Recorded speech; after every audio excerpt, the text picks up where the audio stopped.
hernia repair is one of the world's most common surgical procedures, most often in the groin. Using mesh has been surgeons' preferred choice for over 3 decades because it's cheaper than previous methods and requires less time in hospital.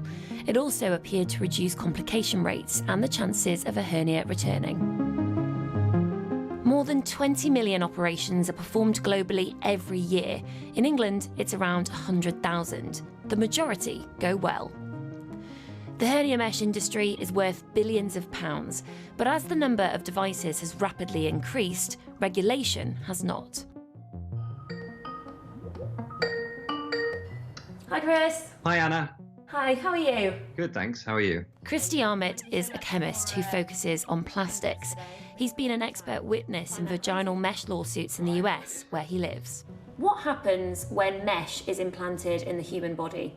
So the first thing that happens is it gets rejected, right? Your body says, hey, there's a foreign part in here. Just like it would if you had a splinter. You get an inflammation, your body tries to react to this foreign body and take care of it, and in the best case, remove it.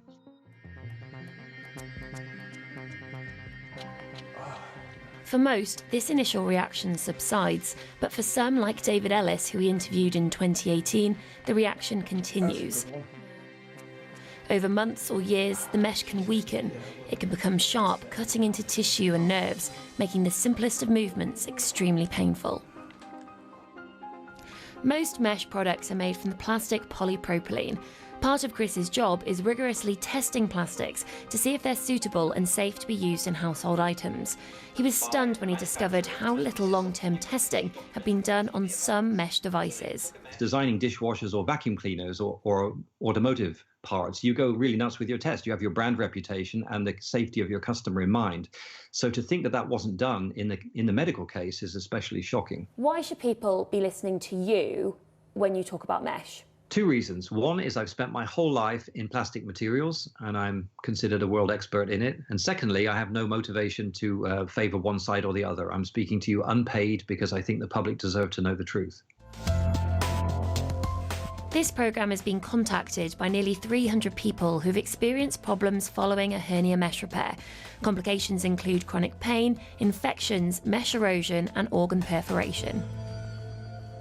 100 of those people volunteered to answer a series of questions about their experiences and to be part of the Victoria Derbyshire programme's hernia mesh database.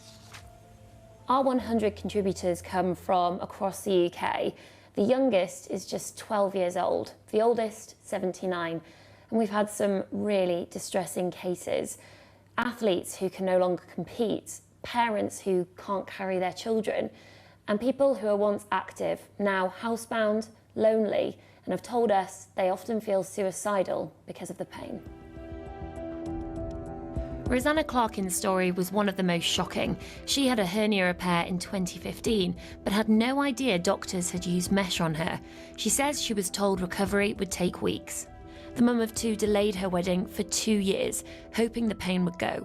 Instead, it got worse. When you think about that day, what's the word that springs to mind? Pain. Pain. It got to a point where I was attending hospitals and people were saying it was in my head and I was psychosomatic. I had discussed with my husband that I wanted to end my life. I couldn't live how I was living any longer because nobody was listening and I knew there was something not right. But in September 2018, Rosanna watched our programme and saw a man called David Ellis speaking about his hernia mesh complications.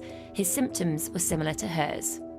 I have so many times come close to ending it because of the pain. So after that I started to investigate and then in the 10th of October got an email confirmation from my second opinion surgeon's secretary confirming that I had the same as what David had. The show and David is why I'm here and why I'm fighting. Rosanna is now jobless, housebound and registered as disabled. My kids wrote a letter saying that they just want their fun mum back, which, sorry. It's hard. My husband wrote a supporting letter stating he married a wife and became a carer. I'm only 36 now, I was 33 when I had the mesh put in. I shouldn't be living the life I'm living. 100 people who've experienced complications took part in our database. Chronic pain is a common complication, but 92 of them say their doctors never warned them it could be a side effect. 28 out of 100 have had suicidal thoughts because of the complications. One of them was Rosanna. When we asked how many times they visited their GP or surgeon, many different phrases came up, but there was often an overriding theme. But despite the problems, only a quarter have been able to have their mesh removed. Most have been told there are no trained removal surgeons, or that removing it could lead to further complications. The hernia mesh complication rate is much debated, but international guidelines say it's between 10 and 12%. That's 1 in 10 patients who will experience significant chronic pain. Rosanna didn't know the complication rate. This was her reaction when we told her. That's shocked me, sorry. Can you explain talk me through what you're thinking? Talk me through what's going on in your mind. They know that 1 in 10 people, sorry.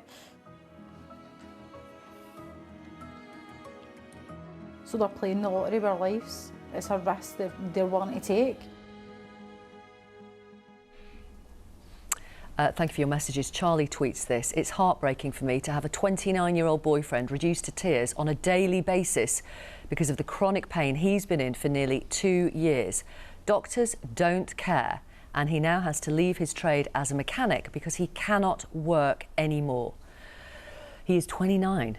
This emailer says, I've had several hernia repairs and I've always had pain in that area ever since then, but no one seems to listen. I was told there will always be some discomfort, but not like this.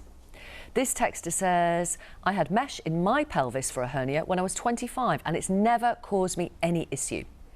And one more for now, somebody who doesn't leave their name. My dad died after the mesh turned septic and was breaking down in his stomach. He went in for an op to try to fix it and he didn't come back. These are really shocking. Thank you for getting in touch with us this morning. Here in the studio, we have a group of people